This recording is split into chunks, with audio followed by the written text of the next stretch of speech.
6 মাসের মধ্যে জুলাই গণহত্যার বিচার দাবি করেছেন গণ অধিকার পরিষদের সভাপতি নুরুল হক নূর।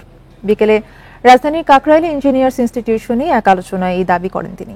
ছাত্র জনতা আওয়ামী লীগকে সরিয়ে নতুন সরকারকে ক্ষমতায় বসিয়েছে উল্লেখ করে নূর বলেন, যেসব দুর্নীতিবাজ স্বৈরাচারী সরকারকে সহযোগিতা করেছে তাদেরও দ্রুত বিচারের আওতায় আনতে হবে।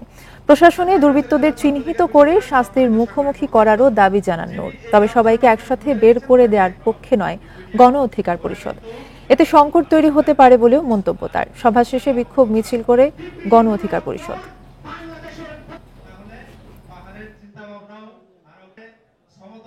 আওয়ামী লীগ গণহত্যা করেছে এবং গত 15 বছরে মানবতা বিরোধী অপরাধ করেছে, তাই তাদেরকে নিষিদ্ধ করা এখন সময়ের দাবি, মানবতার দাবি।